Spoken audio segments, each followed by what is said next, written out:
2022년 기출문제, 문제풀이 진행하도록 하겠습니다. 1번, 보험업법상 전문보험계약자 중 보험회사의 동의에 의하여 일반 보험계약자로 될 수 있는 자에 해당하지 않는 것은? 한국은행이죠. 해설을 한번 살펴보면 보험업법 제2조 정의 제19호 전문보험계약자란 보험계약에 관한 전문성, 자산 규모에 비추어서 보험계약의 내용을 이해하고 이행할 능력이 있는 자로서 다음 항목의 어느 하나에 해당하는 자를 말한다. 다음 항목의 어느 하나에 해당하는 자. 그게 한국은행이죠.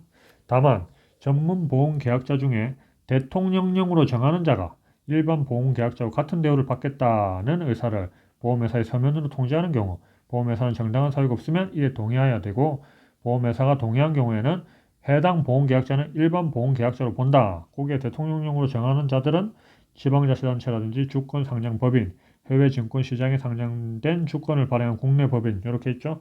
정답은 1번이고요. 2번 보험업법상 보험업의 예비허가 및 허가에 관한 내용으로 옳지 않은 것은 3번이죠. 예비허가를 받은 자가 예비허가 조건을 이행한 후에 본허가를 신청하면 금융위원회는 본허가의 요건을 심사하고 허가해야 된다. 아니죠. 예비허가 조건을 이행한 후에 본허가를 신청하면 그냥 허가해야 됩니다. 1번 금융위원회는 보험업의 허가에 대해서 조건을 붙일 수 있다. 맞고요. 2번 예비허가의 신청을 받은 금융위원회는 2개월 내에 심사해서 예비허가 여부를 통지해야 되고 총리령으로 정하는 바에 따라서 그 기간을 연장할 수 있다. 맞습니다. 4번 제3보험에 관하여 허가를 받은 자는 대통령령으로 정하는 기준에 따라 제3보험의 보험 종목에 부과되는 보험을 취급할 수 있다. 맞죠? 3번 보험업법상 소액 단기 전문 보험회사에 관한 내용으로 옳지 않은 것은 2번이죠. 보험금의 상한액은 1억 원이어야 한다. 아니죠? 보험금의 상한액은 5천만 원이죠. 그 외에 자본금 또는 기금은 20억 원이어야 한다. 연간 총 보험료 상한액은 500억 원이어야 한다. 보험기간은 2년 내의 범위에서 금융위원회가 정하여 고시하는 기간이어야 한다. 이건 다 맞는 표현이죠. 4번 보험업법상 외국 보험회사 등 국내 사무소 설치에 관한 내용으로 옳은 것은 4번이죠. 이 법에 따른 명령을 위반한 경우 금융위원회는 6개월 이내의 기간을 정해서 업무의 정지를 명하거나 국내 사무소의 폐쇄를 명할 수 있다. 이거 맞죠? 그 다음에 1번 국내 사무소의 명칭에는 사무소라는 글자가 반드시 포함되어야 하는 것은 아니다. 아니죠? 그 명칭 중에 사무소라는 글자를 포함하여야 된다 했죠? 2번 국내 사무소를 설치한 날부터 30일 내에 금융위원회의 인가를 받아야 된다. 그 설치한 날부터 30일 내에 금융위원회에 신고하는 거죠. 신고해야 된다. 그 다음에 국내 사무소는 보험업을 경영할 수 있지만 보험계약의 중개나 대리 업무는 수행할 수 없다. 3번에 보시면 해서는 안 되는 것들 중에 보험업을 경영하는 행위도 포함되어 있죠. 따라서 경영할 수 없다. 5번 보험업법상 보험회사인 주식회사의 자본감소에 관한 내용으로 옳지 않은 것은 2번이죠. 주식 금액 또는 주식수의 감소에 따른 자본금의 실질적 감소를 한 때에는 금융위원회의 사후 승인을 받아야 된다. 미리 받아야 된다. 사후 승인이 아니고 미리, 여기 해설에도 보시면 미리 금융위원회의 승인을 받아야 됩니다. 1번 자본 감소를 결의한 경우에는 그 결의를 한 날부터 2주 내에 결의의 요지와 재무상태표를 공고하여야 된다. 맞죠? 3번 자본 감소에 대해 이의가 있는 보험계약자는 1개월 이상의 기간으로 공고된 기간 동안 이의를 제출할 수 있다. 맞죠? 4번 자본 감소는 이의 제기 기간 내에 이의를 제기한 보험계약자에 대하여도 그 효력이 미친다. 그렇죠? 6번 보험업법상 주식회사가 그 조직을 변경하여 상호회사로 되는 경우 이에 관한 내용으로 옳은 것은 4번이죠. 주식회사는 상호회사로 된 경우에는 7일 내에 그 취지를 공고해야 하고 상호회사로 되지 않은 경우에도 또한 같다. 똑같이 공고를 해야 된다 이 말이죠. 1번 상호회사는 기금의 총액을 300억 원 미만으로 할 수는 있지만 이를 설정하지 않을 수는 없다. 설정하지 않을 수도 있습니다. 2번 주식회사의 조직 변경은 출석한 주주 의결권의 과반수와 발행 주식 총수의 4분의 1 이상의 수로서 하여야 한다.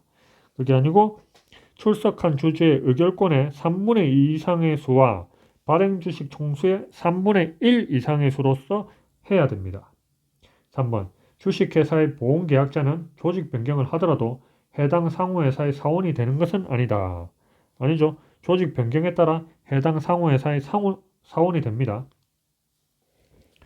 7번 보험업법상 상호회사 정관의 기재사항으로 기금과 관련하여 반드시 기재해야 하는 사항이 아닌 것은 4번이죠. 기금, 객출자의 각자가 객출하는 금액, 요거는 관계가 없죠. 해설에도 보시면 기금의 총액이라든지 기금의 각 객출자가 가질 권리, 기금과 설립 비용의 상각 방법, 이런 것들은 이제 기금과 관련해서 반드시 기재해야 되는 사항입니다. 8번 보험업법상 상호회사의 계산에 관한 내용으로 옳지 않은 것은 정답은 3번이죠. 손실을 보전하기 전이라도 이사의 승인을 얻어 기금 이자를 지급할 수 있다. 손실을 보전하기 전에는 기금 이자를 지급하지 못합니다.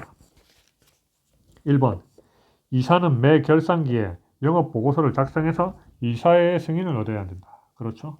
2번 기금을 상각할 때에는 상각하는 금액과 같은 금액을 적립해야 된다. 맞습니다. 4번 잉여금은 정관에 특별한 규정이 없으면 각 사업연도 말 당시 사원에게 분배한다. 맞죠? 9번 보험업법상 상호회사 사원의 퇴사에 관한 내용으로 옳지 않은 것은 2번이죠. 퇴사한 사원이 회사에 대하여 부담한 채무가 있는 경우 회사는 그 사원에게 환급해야 하는 금액에서 그 채무액을 공제해야 한다. 공제해야 한다가 아니고 공제할 수 있다죠. 1번 상호회사의 사원은 정관으로 정하는 사유의 발생이나 보험관계의 소멸에 의하여 퇴사한다. 맞습니다. 3번 퇴사한 사원의 환급 청구권은 그 환급기간이 경과한 후 2년 동안 행사하지 아니하면 10호로 소멸한다. 맞죠? 4번 사원이 사망한 때에는 그 상속인이 그 지분을 승계하여 사원이 된다. 맞습니다. 10번 보험업법상 상호회사의 해산 및 청산에 관한 내용으로 옳은 것은 4번이죠. 정관에 특별한 규정이 없으면 회사 자산의 처분 후 남은 자산은 잉여금으로 분배할 때와 같은 비율로 사원에게 분배하여야 한다. 1번 해산을 결의한 경우에는 그 결의가 이사회의 승인을 받은 날부터 2주 내에 결의의 요지와 재무상태표를 공고하여야 된다. 이사회의 승인이 아니고 금융위원회의 인가를 받은 날부터죠. 2번 합병이나 파산에 의해 해산한 경우 상호회사의 청산에 관한 보험업법 규정에 따라 청산하여야 된다. 아니죠. 여기 해설에도 보시면 보험업법 제71조 상호회사가 해산을 한 경우에 합병과 파산의 경우가 아니면 이 관의 규정에 따라서 청산을 해야 된다 했죠. 즉 합병과 파산의 경우에는 이 관의 규정에 따라 청산하는 게 아니죠. 3번 청산인은 회사 자산을 처분함에 있어 일반 채무의 변제보다 기금의 상각을 먼저 해야 된다. 아니죠. 일반 채무의 변제가 먼저죠. 해설을 한번 보시면 보험업법 제72조 자산 처분의 순위 상호회사의 청산인은 다음 각 호의 순위에 따라 회사 자산을 처분한다. 각 호의 순위에 따라 하는 거죠. 첫째가 일반 채무의 변제 아닙니까? 이게 1등입니다. 그 다음에 사원의 보험금액과 제158조 제2항에 따라 사원에게 환급할 금액의 지급 그 다음 제일 마지막에 기금의 상각이죠. 따라서 3번도 틀렸습니다.